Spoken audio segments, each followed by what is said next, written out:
Hey YouTube, hope everything's going good for y'all tonight. It's another day in paradise here. So we've got some stuff coming up this week, towards the end of the week, that's going to be big for the shop, and I'm really looking forward to that. So we've got to do some prep work to get ready for it. And one of the things we have to do is move some equipment around. And unfortunately this stuff's very heavy. The mill is about 6,000 pounds. Lathes are anywhere from 2,000 to 4,000 pounds. The radial arm drill is almost 10,000 pounds, and it's a job to move them. So I'm working on a project right now to help move them. So let me show you what we're doing.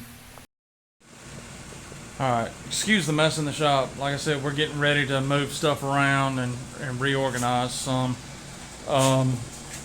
It is a disaster right now. So like I said, that mill is about 6,000 pounds. The blue lathe is about 4,000. The green one's about 2,000. The bandsaw is about 1,000. This is probably 2,000 pounds, 1,500 pounds, something like that. So I've got to move all this around some. So last time we moved the lathes, let me show you what we used. We used these tank treads. The top swivels on them. They've got some really heavy duty casters up on them. Each one's supposed to hold 6 tons, and they're okay. The problem is when you've got 4 corners that you've got to put something on, if these treads aren't running exactly straight with each other, then they tend to want to fold like that and roll off of or have the equipment roll off of them. The other issue with them is they are almost 4 inches thick, which means you've got to jack the equipment up really high to do that. Alright, so like I said, the problem is jacking this thing up 4-5 inches. This stuff is very top heavy, and you get it up that high and there's a possibility that it could tip over, crush somebody, hurt somebody, and we don't want that. So got to come up with a better way to move them. I went to a shop in Griffin, Georgia a couple of months ago, and the guy showed me what he moved his equipment with. And so I'm making some tracks for that. So let me show you how he did it and what he's got going, and we'll move on from there. So this is what he's got. So the end plate here is 1/2 inch flat stock. I've drilled 3/4 inch holes in it. I've got a heavy gauge angle iron. This is 3 inch by 3 inch, and it's 1/4 inch thick wall. Another 1/2 inch plate down here, and the overall length is 36 inches from the inside to inside. So that will allow me to put this up under the edge of the equipment, one on each side, and it'll only get it at most 1 inch off of the ground. Now to help move, we've got these double roller bearings, and so these will, let's see if I can slide this out. These will fit in with 3/4 inch bolts like that. I have a spacer in here, a nut on this side, and that'll give me 4 wheels that should carry the load of any piece of equipment I've got and help me get them, plus it'll keep them close to the ground. Okay, so other than cleaning up and painting, this one's finished. As you can see, I've got my 3/4 inch. Hold on, let me shut this fan off. There we go. That way you can hear. So this one's finished. We've got our 3/4 inch bearing, or bolts, the bearings, and I don't know if you can see it or not, the spacer down in there to give it some room for movement. So I may come back and cut these bolts off if they interfere with the equipment. I don't know that they will, but that'll work pretty good. And if you look, you can see I've got about a 1/2 inch of space from here to the bottom of the wheel, another 1/2 inch or so from here to the bottom of the plate. So I've got about 1 inch, and that's all I'm going to have to jack up the piece of equipment to get these under. So this should help me move the equipment a lot safer. The only drawback is you can only move it in a straight line. So let me show you how we're going to solve that problem. This is 1/4 inch wall, 2x2 square tubing, and it's about 6 foot long. So we're going to make a lever out of it, and what we did, we took a piece of 1/4 inch, 3 inch by 3 inch angle and heated it to open the angle up a little more, and then we welded it to the tubing. And what I did, let me flip this over so you can see, hope you can see it.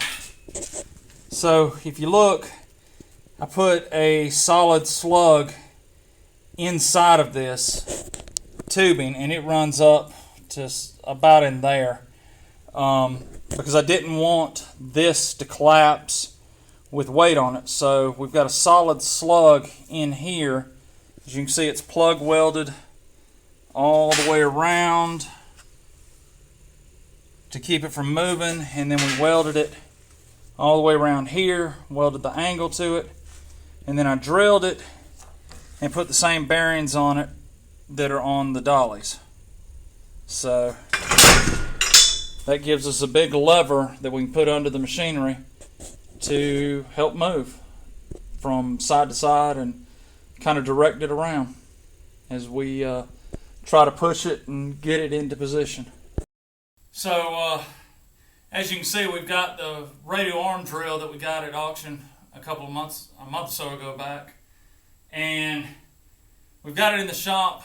And first thing we had to do, when they originally put these machines in, they would, I think this is like a 1939, 1949, somewhere in there.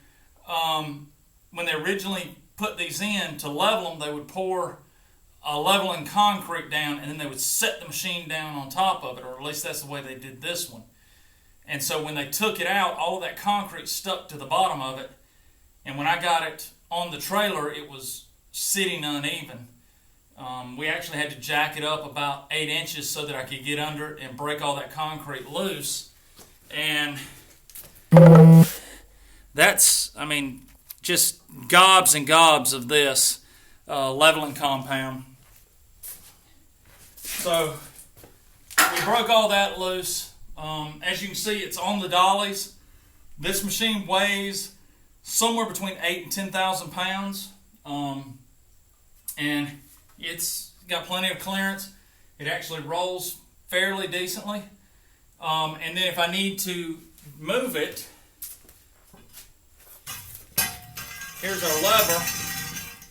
I can roll it in. Let's see if I can get you a better picture of that. So if I want to move it from side to side, all I've got to do is slide the end plate in, pull back on my lever,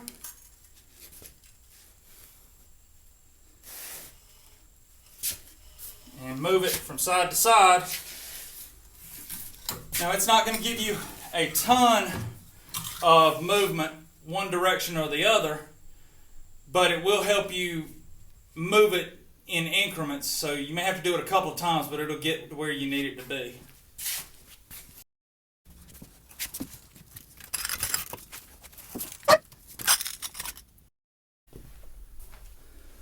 Okay. So like I said, it should move fairly easy with the rollers and everything. The one thing I've got to be careful of is getting debris under the rollers, because that will stop them up very badly. So wherever you want to move it to, make sure I sweep the floor really good before we move it. That way I'm not going to catch any trash up under the wheels. So let's see how she moves.